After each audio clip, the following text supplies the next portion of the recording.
I have no doubt that Mrs. Pelosi will have this be an endless committee process. It's all political theater, and that's what it is. I think the committee's pretty fundamentally flawed. I think it's overtly political. It's really not necessary. Anybody says nonpartisan up here, that's a joke, and everybody knows it.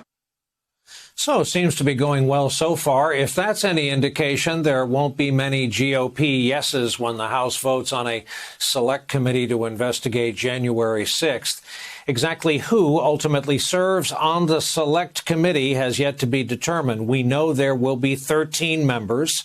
Speaker Pelosi gets to pick 8. Kevin McCarthy gets a say in the other 5.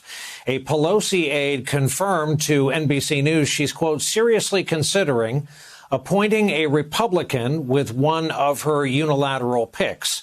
Well, back with us tonight, Don Calloway, Democratic strategist, founder of the National Voter Protection Action Fund, Bill Kristol, author, writer, thinker, Politico, veteran of the Reagan and Bush administrations, editor-at-large over at The Bulwark. Gentlemen, welcome to you both. Bill Kristol, let's start at 30,000 feet. Is there, in your most hopeful world, is there any construct under which the Republicans, and we just heard from a few, regret voting no on a bipartisan commission? Most of them don't regret that. They think they'll vote against this. They'll say it's all partisan. I do think Pelosi is going to appoint one Republican from her 8 picks, either Liz Cheney or Adam Kinzinger. The 2 votes for impeachment who haven't backed off at all, that's not quite fair, who have been willing to follow through and to continue to call Donald Trump to account.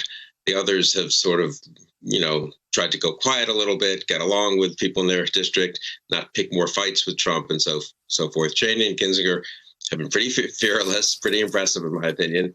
And I think one of them could well end up on that select committee. So that will be interesting.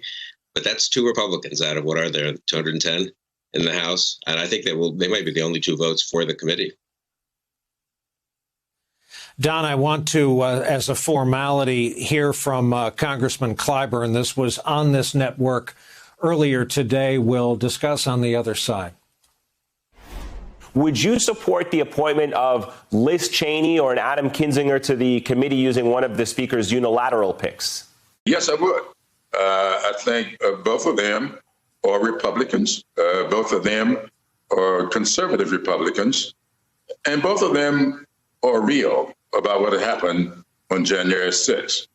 So I think that the Speaker would do well to demonstrate bipartisanship by appointing one of them to the committee. So, Don, you heard the man. You heard Bill before the congressman. Talk about risk versus reward on appointing one of those 2 names, the Republicans that Democrats seem to like.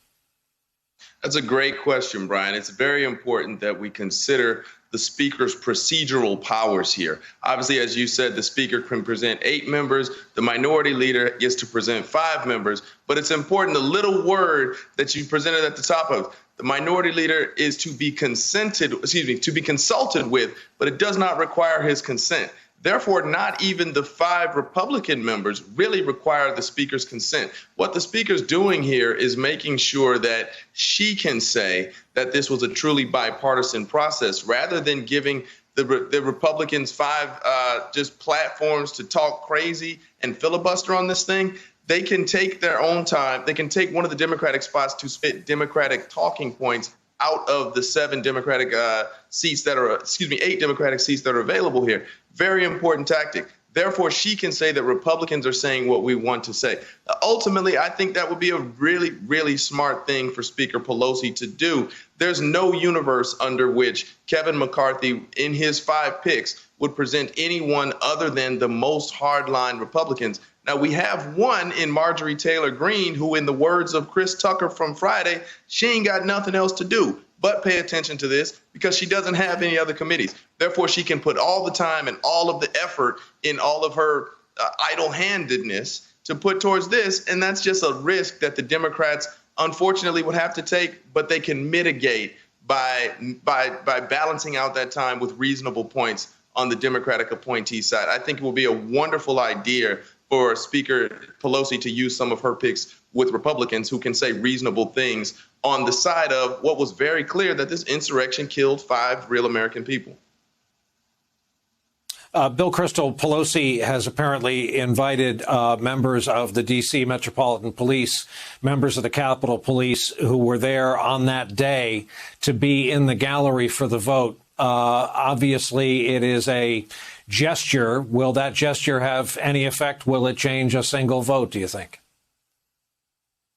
You know, honestly, I doubt it. The degree to which the Republican Party, with the exception of Cheney and Kinzinger and a couple of others maybe, and then a lot of us, and then another dozen or 20 or 30 who want to just keep their head down.